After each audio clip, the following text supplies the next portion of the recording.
This is the Not Bitter, Just Better podcast. The Everton our way. Straight from the street end.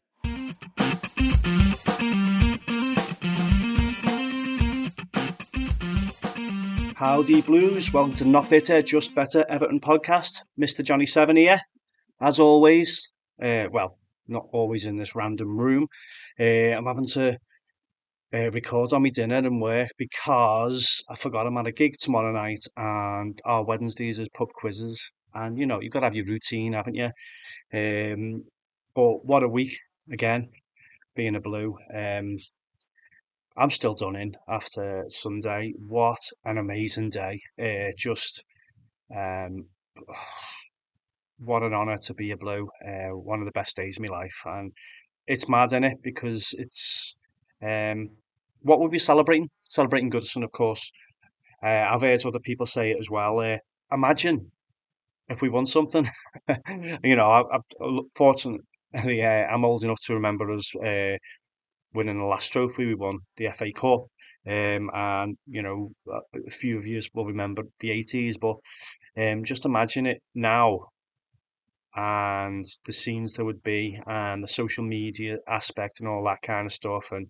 And I'll go through the whole grand farewell in a little bit, but just some of the things I've seen, some of the shots, the drone shots and everything. I think there were reports today saying from the Merseyside police saying there was 700,000, or yesterday, sorry, 700,000 and not a spot of trouble. Seen other figures saying 550,000. And you know what? I know next week, I've mentioned this, put this out on the social media platforms as well, mentioned it to the lads on the way up. I know next week when that shower do their parade, I know there's going to be all kinds of like pales in comparison kind of thing, and you know, they're going to take over the city, blah blah blah blah blah. They aren't a they. They are an amalgamation of other pots of people from all over the show, and you know, they'll dig out a shirt. Excuse me, didn't expect that. They'll dig out a shirt that they dig out every now and then and turn up. They've got no affiliation really with anything to do with any football club, but you know, they like to put the pictures on their Instagrams and do the little videos on TikTok, pretending that they support a football club. Not all of them, of course, but the majority of the fans who will be doing their parade and stuff. It just doesn't it doesn't compare to what we witnessed and what we experienced on Sunday, and you know, no doubt they will have a great day. Good on them, but that meant a lot. So 133 years, and I mean, I might just be on my high horse about this, maybe, but it felt different. It felt different, and it felt special. And I'm glad I'm part of it. And you know that they can choose their shirts from our. I've got no problem with people wearing older shirts or whatever. But if you're just digging out of your wardrobe, and you turn up for this parade and you haven't watched a game in person or on the telly for the last year, then it doesn't mean anything. What are you doing it for? Yeah. Anyway, rant.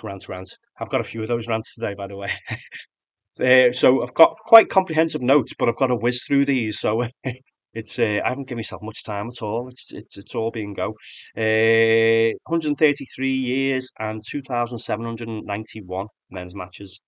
We prepared on at the weekend to bid an emotional farewell to Goodison, our home since 1892. Final Premier League game against Southampton, marking the end of an era. And you know, I've mentioned it before. My magical place, my special place, my constant for the last 32 years.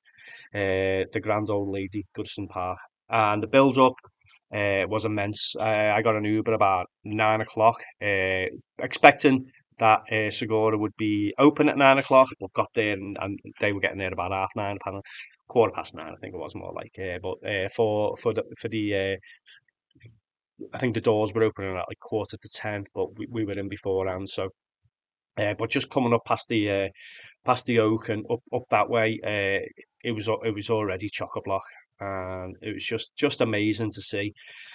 Hours before the kickoff, and just blew absolutely everywhere. Blue shirts, blue everything, blue smoke, blue faces, flags, just great stuff. Just sing songs all over the show. It really did just set the scene amazingly. Say, as you all know, I start off my days in Segura. Great atmosphere there as well. I think one of the lads brought his laptop to have the sing songs and all the videos on beforehand, but I think a lot of people wanted to watch the build up, so that was on instead. Um, but just amazing. Just going to try and not well up about it while I'm here now. Inside the stadium and the fan zone and everything, the atmosphere was amazing. Uh, it just it was just laid out. It was just so special. When we eventually got the game, we set off quite handy actually, but just it ended up soaking up the atmosphere outside a little bit, and then inside in the concourse, we got into a rendition of 60 Grand Seamus Coleman. I put that video out on our social medias the other day, and just everything, everywhere you looked, everywhere you turned, it was just another special moment. Just the atmosphere was just absolutely electric. Yeah, and then Zedcars plays one last time for the at the start of the match. Obviously, it was played again later on for the players emerging, and it cut out for a sec, but it's typical, innit? When we got to our seats, Chris, who sits behind us, he recorded the whole journey going into the stadium and up to us. So I've asked him to share that. So that'd be a nice thing to put out there. Um, got to our seats, and every seat had a commemorative scarf placed on it. And the club put some pictures out the day before. Michael Branch and Pat van der Au, uh, placing these scarves out on the Friday, I think it was. How many clubs could say that former players would do that, and a former league winner would do that? Um, yeah, good stuff. Um, Moments of silence to honour the memories and those who passed away, including fans and former players, and then the club played tribute to its rich history, highlighting all the significant achievements and legendary figures, and then some voices from the past. Before that, the team news was announced. Final ever men's game, starting 11, and in goal, Jordan Pickford, Seamus Coleman, captain the side, and Jacob Bryan, Jad Branthwaite, and Mikalenko. In midfield, Garner Gay and James Garner. Attack midfield, Dwight McNeil, Abdoulaye Doucouré, and Ilman Ndiaye. And then up top is Beto. So I'm not going to go through the Southampton lineup. I don't want to be disrespectful, but I need to whiz through this, so I'm sorry. um, I'll go through the goals first. Iliman Ndiaye with received the ball near the edge of the box, shifted on his left foot and buried it in the bottom left-hand corner, leaving Ramsdale with no chance in the 6th minute. So we started off on the front foot, and we'd had a couple of chances before that as well. So I think I said to me alpha that was sat next to me at the time, and then I can talk and still face that way, mention and then carry on watching the game. But I said something to him and then carried on watching the game. And he turns around to face me and misses the goal and blames me. That's not my fault. But, we saw the replays. What a great finish from Zai, and good to see him uh, back on track after his injury. He's looked a bit not quite up to speed the last couple of games. So that was nice to see. And he doubled his tally and Everton's tally uh, just before half time. I think I'd gone down the bar for this, had I? I must have done. Yeah, so I think I just saw it on the big screen. Um, just a nice bit of footwork, rounds, Ramsdale, and finishes from close range, becoming the last men's player to score at Goodison. And very much deserved. Another fella who would have liked that accolade would have been Beto, who had 2 goals disallowed for offside in the first half. First from a cross by Garner, the second from a header from Ashley Young. Um, and some other key moments, early chance for Beto, brilliantly saved by Ramsdale in the 4th minute, which set the tone for us, really. But unfortunately, in the 17th minute, Coleman was forced off with a thigh injury and getting a standing ovation. And at first, was kind of wondering whether, that was an emotional gesture rather than an injury. But it's been confirmed since that it was actually an injury. And he unfortunately made his way off, and he was replaced by I've lost this now. Oh, Ashley Young, who'd come on for his final appearance at Goodison for the club. Hopefully that wasn't Coleman's final appearance for the club. That's still not confirmed yet. So, other bits, Southampton did have one chance in the 84th minute, which was saved by Pickford's feet, and the rebound struck the outside of the post. I think everyone was just so caught up in the sing-songs and everything then. It was quite comfortable. Um, it was, yeah, I think the game was kind of irrelevant at that point. Don't really like saying that, but other subs coming on: Harrison and Alcaraz in the 65th minute, Michael Keane in the 74th minute, along with Dominic Calvert-Lewin, which could possibly be their final Goodison, final 11 appearances. Um, they might well feature against Newcastle as well. Let me see, where are we up to? Match stats: possession, Everton and Southampton 50-50, shots and shots on target. Everton 11 with 4 on target. Southampton 6 with 2 on target. Passes 406 for Everton, so it's up on last week to Southampton's 362. Tackles: Everton 6, Southampton only 1. Clearances: Everton 27, Southampton 35. Corners: Everton 4 to Southampton 5. Fouls: Everton 6 to Southampton 10. Yellow card: James Garner for the Blues and Flynn Downs for Southampton. And then just some post-match reaction for the game, because there's lots of other post-match stuff going on. Moisey said, "I want to make sure we finish on a high, and we finish in a good enough fashion." And yeah, we mentioned the turnaround before, and what a turnaround it has been since Christmas. Pickford, who had a great day, appreciating his new song. He's a Mackham, he's a blue, he's a toffee through and through. He hates Newcastle. He hates the shite. Jordan Pickford is dynamite. He seemed to appreciate that. He appreciated the day, actually. He seemed to be having a whale of a time. It was an emotional day, but we stayed focused and got the job done. A perfect send-off for Goodison. And then the Southampton interim manager, Simon Rusk. We knew it would be a tough atmosphere. Credit to Everton. They deserved the win. And I couldn't agree more. Yeah, so that's. I don't want to say that was by the by, because it was great, obviously, to get that final win on the final game of Goodison. But the real farewell. Oh God, I am gonna choke up here, I think.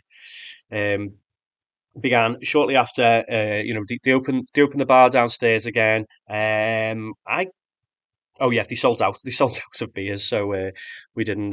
What did we end up doing? I think we went down at half time. I normally have a nice half time pint of Doom, but they'd run out of Doom at half time at that stage already. So just a pint of Coors, I think it was, and yeah. So back up in our seats, and there was just a load of tributes. I can't even remember what order these ran in, so I'm just going to go through in what I've got written down here. Amazing Zedkar's violin tribute, and then they start. You can see them starting to put the stage out, and a load of white chairs on the halfway line, and then there was a lap of legends. Saying that, there was while people went down the bar just after the final whistle, actually, there was a video tribute. I'm just going to skip ahead a little bit here. Some notable contributors included Carlo Ancelotti, Mikel Arteta, Judy Dench, Andrei Kanchelskis, and Sylvester Stallone. I'm sure Jodie Comer and others were on it as well, but I think we were just so caught up in that. I need to track that down. I believe it has been released on the club's YouTube, so I'm going to track that down and watch that again. I haven't been able to. I know there was a tribute, a Goodbye to Goodison on BBC iPlayer on Monday night. I can't bring myself to watch it. I'm going to let it all soak in. Um, and then I'll probably watch later on.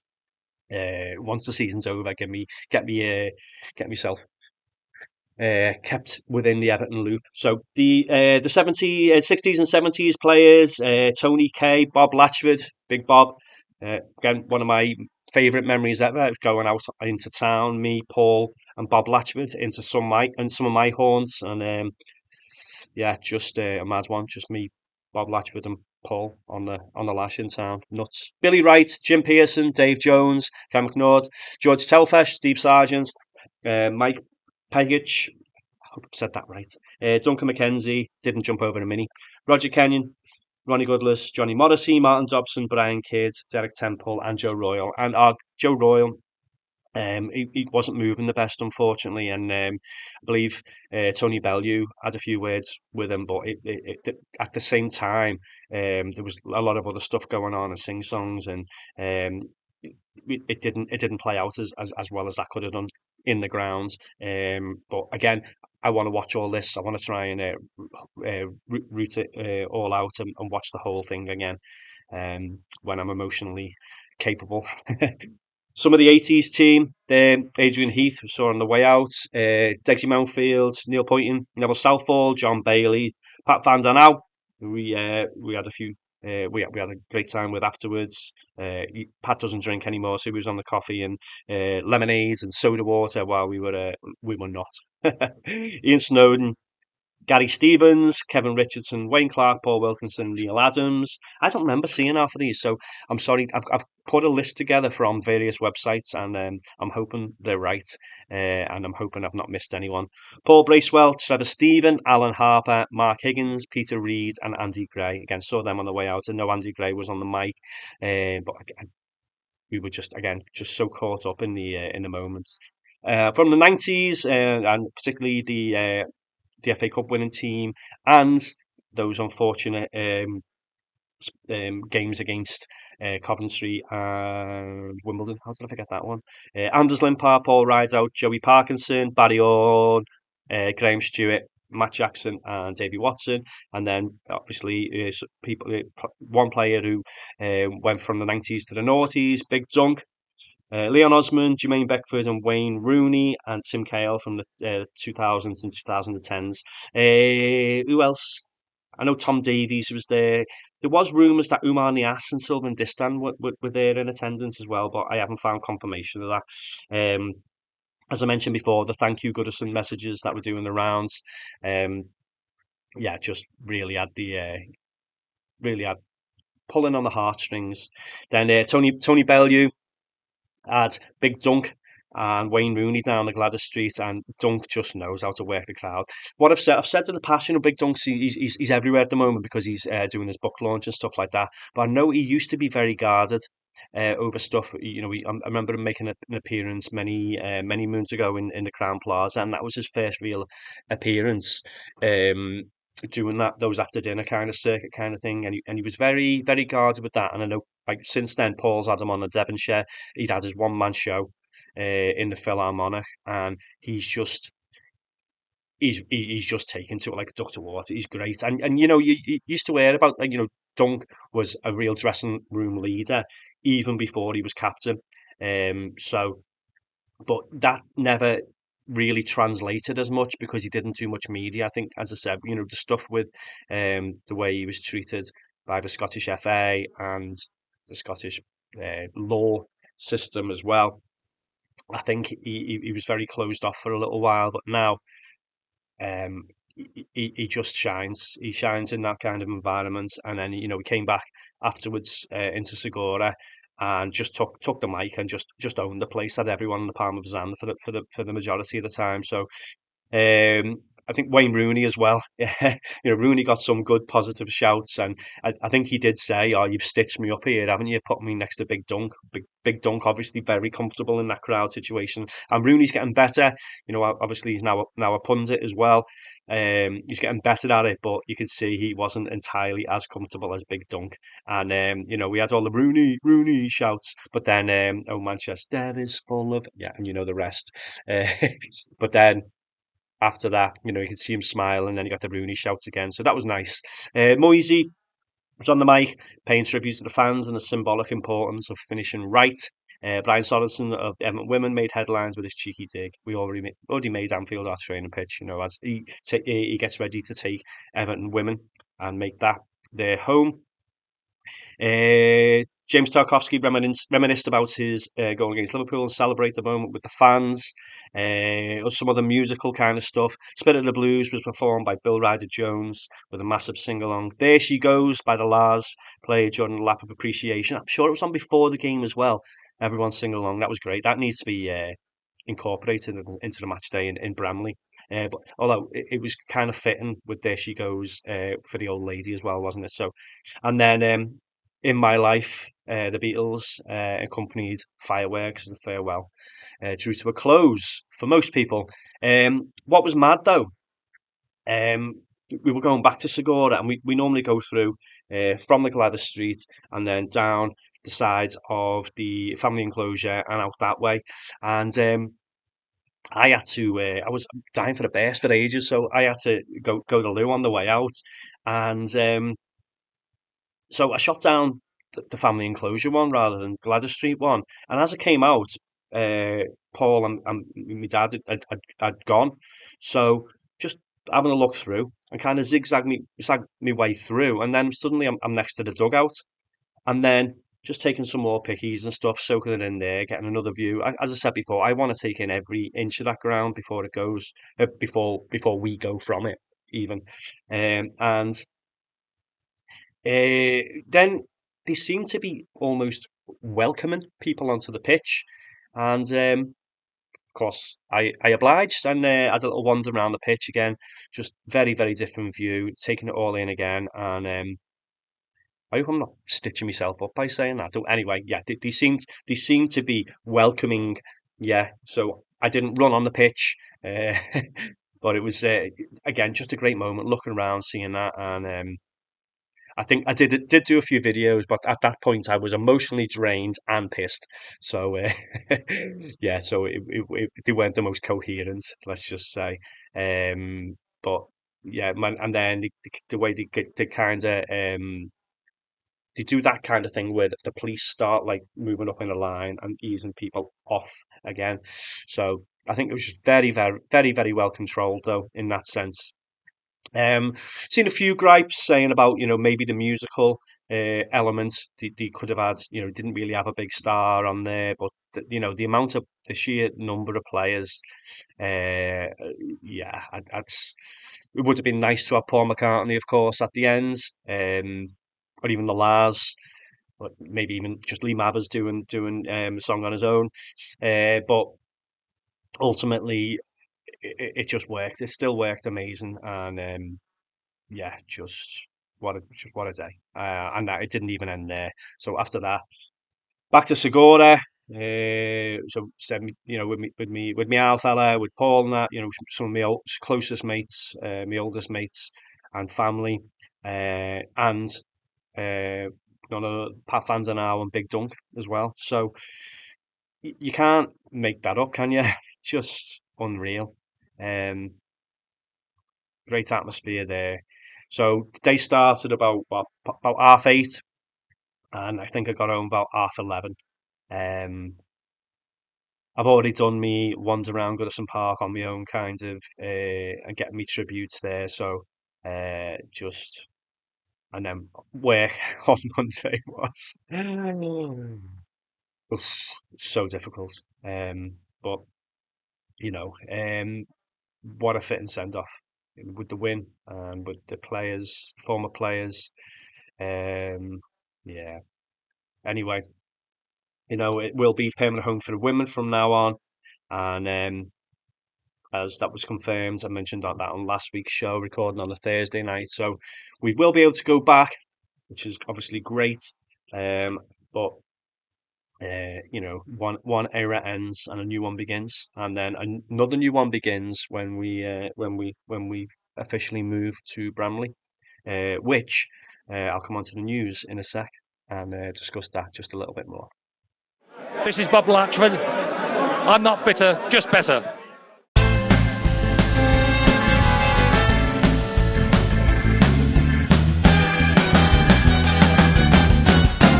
News. Okay, so as I mentioned just then, some Everton news of the week. Before I move on to the Bramley news, I'm just going to confirm some Everton exits. So, as we probably could have guessed following Sunday's game, with the way Decore left the pitch in the end, and he did a great sit down with Toffee TV last week, and it was kind of 50-50 from the way he was on that, or whether he would stay. But then, his reaction on Sunday in the game really did look like a farewell, and he confirmed that with an Instagram, really classy Instagram post yesterday. I did put it out there. I'm not gonna read that, but just saying thanks for an amazing 5 years, and highlighting the biggest moments, probably that goal against Bournemouth, which kept us up. But there were other key goals as well in there. I've seen a few people, saying about his stats, and he's not got the legs anymore. And he did score those key goals, and I do kind of agree that maybe it is time for him to move on. My worry is we win more or we don't lose with him in the side as much as we lose without him in the side. So that needs to be picked up. 165 appearances, 21 goals. A lot of those appearances were as a deep line midfielder, more like a 4 or a 6, yeah, rather than like the number 10, which he has been in recent times. So 21 goals, some really, really key ones there, though. Also confirming their exit, or Everton confirmed their exits earlier on in the week, before the weekend, actually. Ashley Young, after 2 seasons, 68 appearances, became the club's oldest goal scorer.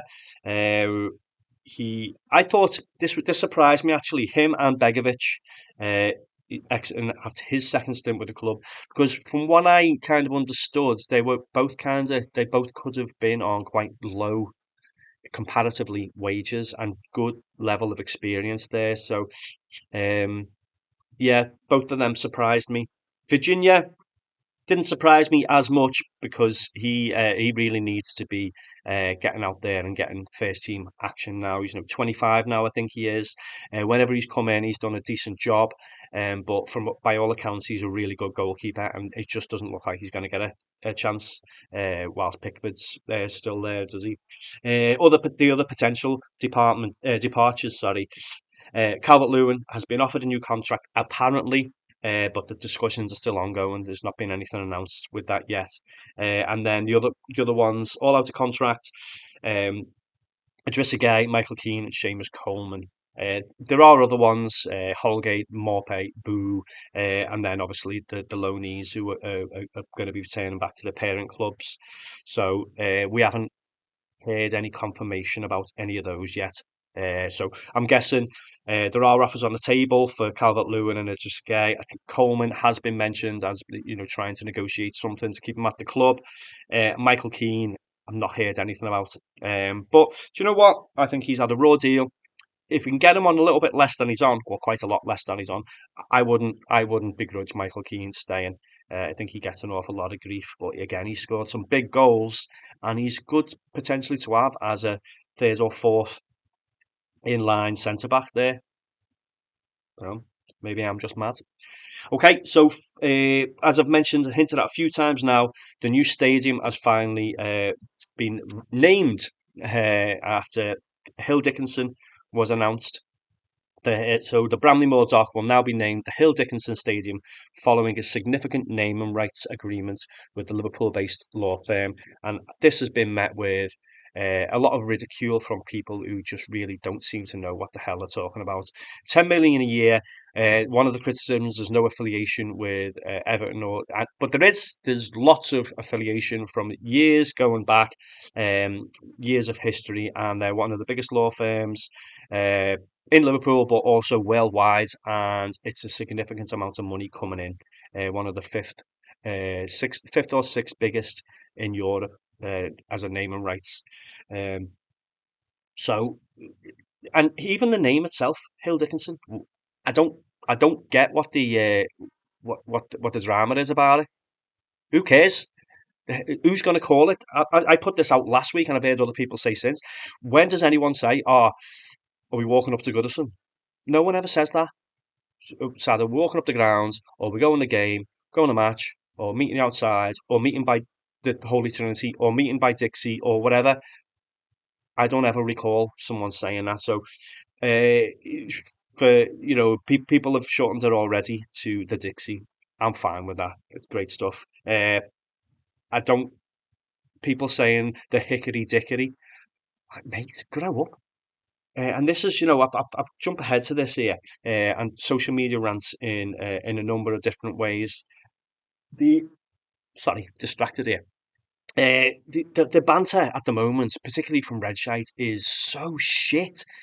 It's so the Hill Dickinson Stadium. I've seen a few Blues aren't so happy with it, and I think the kind of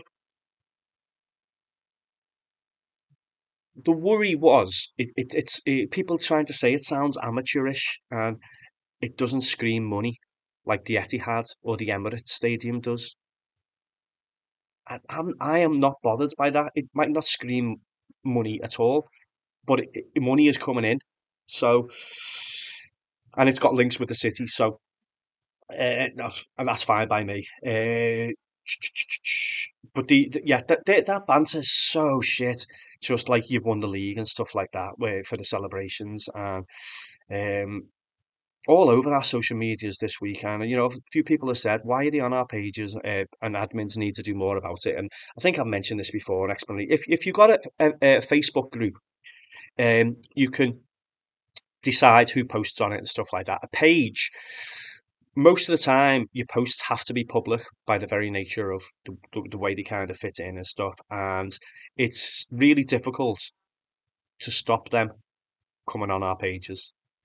The thing is with that, it's an algorithm. So you might have family or friends who've got Liverpool fans, mutual and stuff like that. So therefore, someone comments on an Everton post, then it'll show up this person commenting, and that's the way it kind of works in their feed and stuff like that.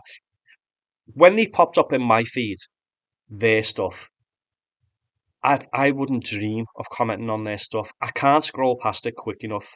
A lot of the time, I click hide and don't want to see posts like that. The problem is with the likes of Facebook and stuff like that, it doesn't recognize, and this is the stuff when you're doing sponsored posts and stuff, it doesn't recognize alliances within football. It's like you want to see like stuff on your feed like this, then it'll just show you football stuff, and it doesn't differentiate between the different teams and stuff like that a lot of the time. So yeah, so if I do hide stuff like this, then it'll hide a lot of football stuff in general, and I want to see football stuff. But the thing is, I do scroll past it. Why wouldn't you? Why would you spend your time going onto that? Oh yeah, and then you do the shit kind of stuff where they go, "Oh, I've reeled another one in," blah blah blah. 30 years, blah blah. It is it's so boring. The banter is shite. You say it's banter or you say whatever, and say Everton fans are from Wirral, and you only have to look at your fan base. I've got no problem with fan bases being from like all over the world and people coming in from all over the world to watch Everton. But don't sell your soul and take seats away from people who want to go to the ground, and people local, not even local, people who want to go in order to make a buck. I don't know. I'm hoping Everton don't do that. Um, Anyway, more social media kind of stuff. So it was Everton put a post out yesterday about online abuse condemnation, and apparently Dominic Calvert-Lewin's wife had was the subject of some racist and misogynist abuse. I've not seen this, and I don't know. It's very sad anyway, and it doesn't bode well for Calvert-Lewin and is in potentially staying. I said before, if we can get Dom on a better deal, I wouldn't mind, because he's probably still our best all round striker. But the club is collaborating with Merseyside Police and the Premier League to identify the perpetrators. Some other kind of statements. Moisey has indicated the club's new owners, the Feacon Group, are poised to support significant squad strengthening, and some of those potential targets. I'll round up with this now. Richarlison linked again, although Moyes has dismissed that. Hamza Igamani from Rangers, Moroccan forwards. Seme Kalixoy from Besiktas. Joel Ordonez from Bruges, who's an Ecuadorian defender. Christian Norgard from Brentford is considered. Tom Fellows from West Brom, previously linked with him. Ben Doak from Liverpool, also previously linked, and I've seen a little bit more on that today. Coney de Winter from Genoa. Um, Georgios Vagianidis from Panathinaikos, who's a right back, where we do need to strengthen. Valentin Castellanos from Lazio, who's a striker who's attracting the Blues' attention. Nicolas Pepe has been mentioned before, who's on a free winger slash striker who used to play for Arsenal, and also former defender John Stones is linked with a return. So there's a lot of freebies out there, like Tarek Lamptey, Kyle Walker-Peters, and a few other. Lindelof and Ericsson from Man U, Wilson from. There are some decent ones. Kevin De Bruyne from Man City might be worth a pop. Yeah. But we definitely need to replace some of these numbers who are going out. So yeah. Also, final bit of news: Everton have been confirmed as finishing 13th in the league following Wolves' defeat last night to Crystal Palace, who won the cup at the weekend. And that is an extra 10 million a year between that and 17th, I think. That on top of the 10 million a year coming in from the Hill Dickinson announcement, naming rights, means we are on the right track, and hopefully this financial fair play kind of stuff is a thing of the past. So good stuff. And that 13th position, it's not the heady heights that we want to be reaching to. But if you think about that with regards to where we were when Dyche was in charge, it's just a great achievement. So nice one, Moisey, and nice one to the players who turned it around. Anyway, leave that there. I'm going to have to go off and do some work, and then come back here and do some more work, or I might be in a different location later on. So we'll see. Anyway, back in a bit. This is the Not Bitter, Just Better Everton podcast. If you haven't already, go and like us on Facebook, facebook.com/EFC, Not Bitter, Just Better, or you can find us on Twitter at Just Better EFC. Right, okay, so there you have our social medias, and yeah, I have been home, and I've been working, and now I'm recording this at ridiculous o'clock and trying to finish because I'm at a gig tomorrow night, so I won't be able to do this on Thursday night. So trying to get everything done. What a week! I said that to start off, and now I'm saying it to end. So just the final part of today's podcast is a look ahead to our final Premier League game of the 24-25 season away against Newcastle. Newcastle obviously already won the Carabao Cup, but are chasing a Champions League place. So what is at stake? So Newcastle, with a victory, would guarantee their qualification for the Champions League. Currently fourth with 66 points and aim to secure their spot. They're already in Europe through Carabao Cup, but looking to secure a spot in the Champions League. Everton in firmly in 13th place. And we can't go up or we can't go down. So, yeah. So we don't necessarily have a whole lot to play for, except we kind of still want to go out on a high, don't we? We still want to end the season. We've had some great away victories. Obviously, the Forest one, the Fulham one last week, and a Newcastle one um, would be a great way to finish this season. Um, the past few results in the heads, last five meetings, Newcastle 1-2, Everton 1-2, and one match ended in a draw. So, I don't do predictions, but what's yeah. Well, make of that what you will. Team news. So injured. Um, Newcastle, Joe Linton and Lewis Hall and Matt Target are all meant to be out. Doubtful, Alexander Isak, Trippier and Sven Botman are all doubtful. And Jamal Lascelles is potentially returning after the year out due to knee surgery. Everton, there was a few rumours that Tarkowski might be back for this fixture, but it doesn't look like. And then Coleman, um, after limping off in the final game against Southampton, it looks like he's not going to be able to make that game, and hopefully that doesn't spell the end of his Everton career. And then obviously like Lindstrom, doubtful Branthwaite after limping off as well against Southampton at the weekend. So it would be likely that Michael Keane would step up there. So predicted lineups: Pope, Shaw, Botman. If he makes it, Byrne, Murphy, Gimenez, Tonali, Livramento, Barnes, Wilson, and Gordon. Boo for Newcastle, and then the Everton predicted starting 11. Pickford, Ashley Young set to make his final appearance for the Blues. And I just want to mention, as I said before a little bit, I was a little bit surprised that he wasn't staying. I just want to mention a little bit about Ashley Young as well. He really did turn it around. He didn't have the best of starts at Everton, and particularly I think he was seen in a similar kind of way in a lot of Blues' eyes. He absolutely rinsed us for Villa a few years ago, um, many years ago, and he scored a few great goals against us, particularly a volley for Man U as well. So when we signed him and he didn't like hit the ground running, it, his age or whatever, it didn't matter.